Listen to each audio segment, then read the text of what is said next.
Welcome back to the Whiskey Score, everyone. I am Adam, and today I decided that I wanted to review a bottle that I've picked up the past couple years specifically for Thanksgiving. And I was in three different stores this past week and saw this bottle everywhere. In years prior, I couldn't find this bottle anywhere. I had to hunt it down. And in 2014, when I finally got my hands on it, brought it over to my parents for Thanksgiving, and it just was underwhelming compared to all the other whiskeys we had laid out. And I am talking about a Midwinter's Night's Dram. Midwinter's Night's Dram. So this is Act 11. We also got our hands in years past on Act 12. And this year I saw Act 13, multiple locations, and they wanted $150, maybe just over $150. And I went back, poured myself a glass of this Act 11 to decide, do I really want this again? And sampled it and just thought, no, I'm gonna leave it on the shelf this year. I'm gonna let it sit. So anyway, today I figured, why not? Let's do a review on Act 11. Act 11, C9, High West, non-age stated. It is a finished rye, 95.5 from MGP, 80.20 from High West, their own stuff. Not sure how much proportion of each we're getting, but it is finished in a tawny and ruby port barrels. And I got this bottle in 2014 for like $160. And like I said, I was so excited to bring this over to my family's house for Thanksgiving. We had a bunch of whiskeys laid out, and yeah, it was a little underwhelming. And so the next year, I got it again. I bought this one, Act 12, Scene 1. Brought this as well over to my family's house, and put it out amongst all the whiskeys, and it just sat. It didn't get poured. So maybe we'll do a comparison regardless, and check out the differences between these two. But in all honesty, I passed on this year's bottle. I just couldn't justify the price. But let's score this. Since it's ruby, finished in ruby port, tawny and ruby port, it's got a beautiful color on it. Like, you can't knock the color. It's right up in there in this nice fire roasted burnt umber. So we are deep in color. And I'm gonna give this some swirls so it opens up. Let's get this now on the palate, on the nose, and see what we find in here.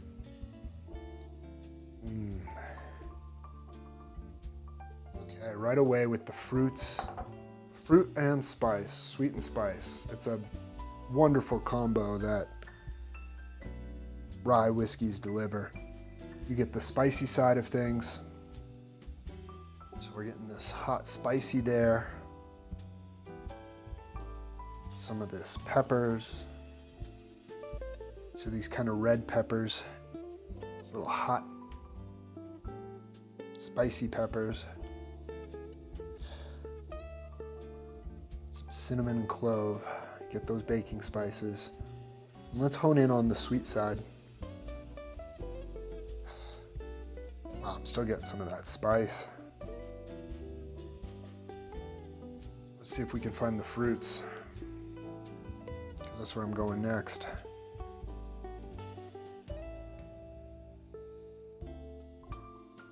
Look at this plum.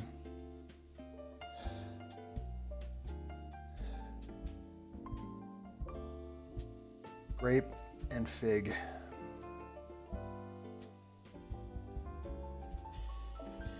It's got a zesty note as well. It is in this jammy marmalade stuff going on. So everything on the nose. It's not as big as it could be. It's there, but it's not as big. That's why for a seasonal drink, a Christmas drink, a Thanksgiving drink for the table, the nose is nice on its own, but you start lining up some other whiskeys around it, higher proof, and it doesn't hold its own. It disappears a little bit. It feels a little flat. I dig in there and I can really get some of the nice jammies and figs. So it's nice. And you know what? It has this red wine element too. That's got to be that port and the tawny and ruby port right there. So that's nice. It's nice. I enjoy the wine kind of style finishes. So here we go. Let's go in for a sip on the palate.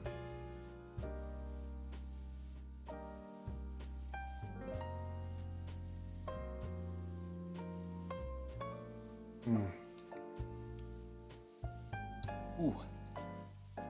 Wow. On its own. Sitting here, that was quite nice. A little drying. Very nice.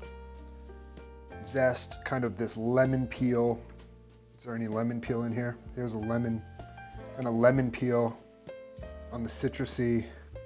It's got this plum and then a lot of pepper. I love that pepper note. I love the way the pepper note balances kind of with the plums and the darker kind of wine, that kind of darker dry wine that you get off like a red wine.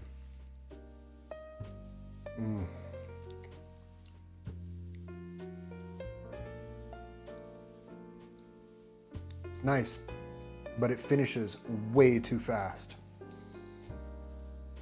It disappears way too fast. There's a nice initial coat and then it vanishes. So not nearly long enough for what this needs to be, because when it's cold outside, it's wintry, it's seasonal with the, snowing and chill in the air. I want something big that just fills my palate and just bursts off the scene and hangs around and makes me feel it and warms me up from the inside. So I guarantee all High West has to do to make people fall in love with this again is just bump this proof up. There's no need to proof it down the way they do. Get this up to a 120, 125, and then you can justify the higher prices that you're going after. Just bump this proof up and let people go nuts over it again. Next year, they release a 125. People will be hunting this everywhere.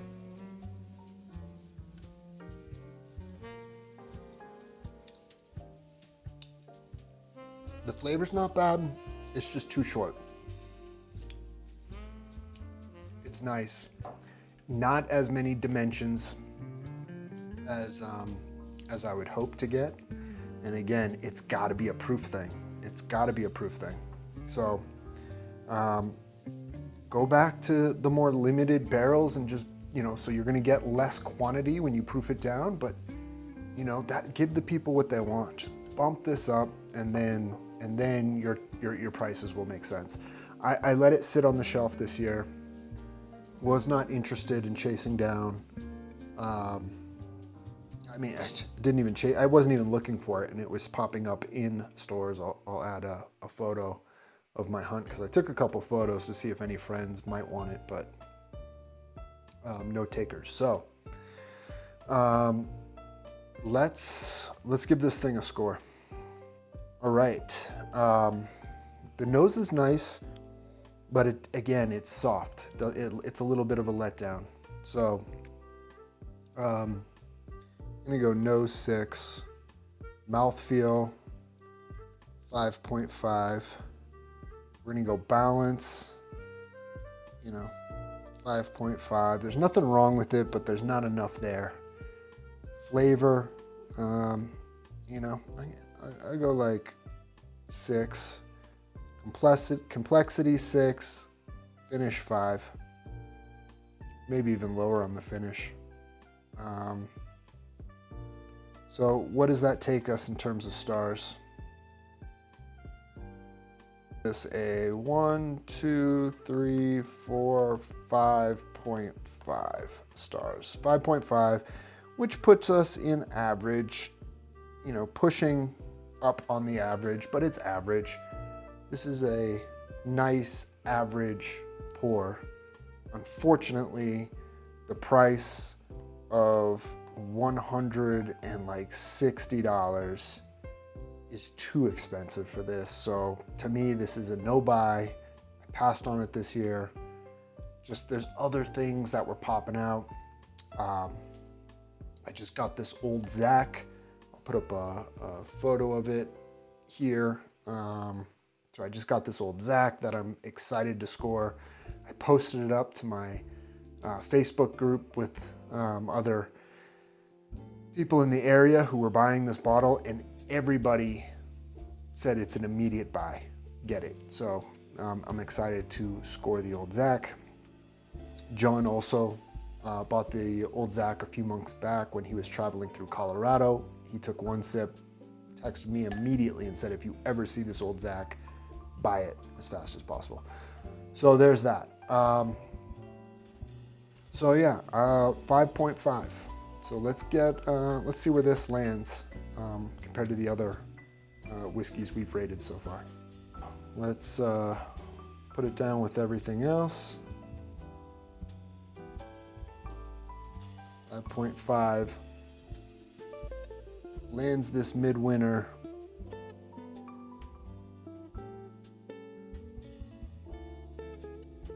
right there. 5.5. So we have the Pine Barren, which falls into the 5. So I did the Pine Barren Cherry Wood. That gets a 5 for the Midwinter's Act 11, 5.5. And then these excellent bottles that I personally just absolutely love. The Blue Note Honey Rye and the Jack Daniel's Single Barrel Proof Rye, both hitting 9s for me. So this is how this is shaping up so far.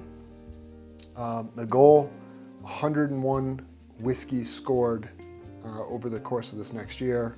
Should be a lot of fun. I'm pairing this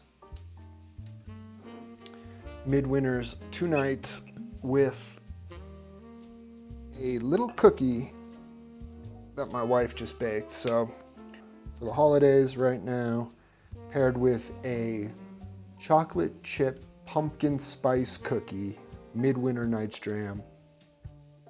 Let's see how these go together.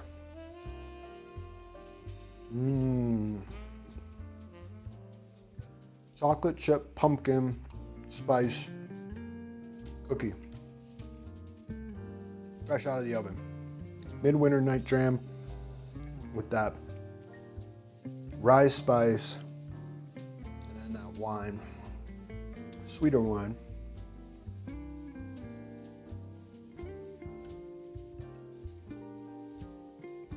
That's nice. This is a fun combo right there. All right, everyone, next time I'll see you on the whiskey score. Till then, keep scoring bottles, keep having fun. See you later.